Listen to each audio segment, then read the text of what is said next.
ഒരു പാനിലേക്ക് മുഴുവൻ മല്ലി, പെരുംജീരകം, ഉണക്കമുളക്, കുരുമുളക് എന്നിവ ചേർത്ത് കൊടുക്കാം. ചെറിയ ജീരകം കൂടെ ചേർത്ത് ഒന്ന് ചൂടാക്കിയെടുക്കാം.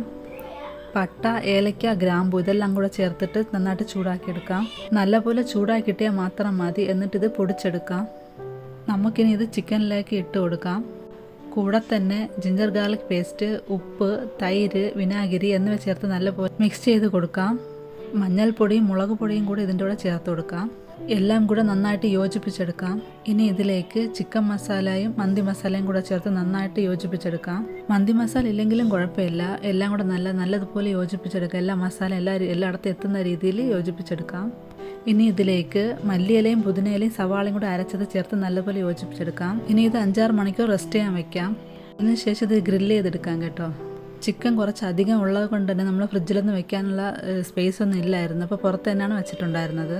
ഒരു ഭാഗം വെന്ത് കഴിഞ്ഞ് നമുക്ക് മറിച്ചിട്ട് കൊടുക്കാം. എന്നിട്ട് ഓയിലും കൂടെ ഒഴിച്ച് നല്ലപോലെ വേവിച്ചെടുക്കാം. അപ്പോൾ നമ്മൾ കിടിലൻ ടേസ്റ്റി ആയിട്ടുള്ള ഗ്രിൽഡ് ചിക്കൻ ഇവിടെ റെഡി ആയിട്ടുണ്ട്. വീട്ടിൽ ചെറിയൊരു ഫംഗ്ഷൻ ആയതുകൊണ്ട് നമ്മളെല്ലാവരും കൂടെ ഒരുമിച്ചാണ് ഇത് ചെയ്തത്. എല്ലാവർക്കും നല്ലപോലെ ഇഷ്ടമായി. കുട്ടികളൊക്കെ വളരെ ആസ്വദിച്ചാണ് ഇത് കഴിച്ചത്. അപ്പോൾ ഇതിൻ്റെ കൂടെ കഴിക്കാനായിട്ട് ചപ്പാത്തിയും കുബൂസും പൊറോട്ടയും വാങ്ങിയിട്ടുണ്ടായിരുന്നു. അപ്പോൾ വീഡിയോ ഇഷ്ടപ്പെട്ടാൽ ഒന്ന് ലൈക്ക് ചെയ്തേക്കണേ.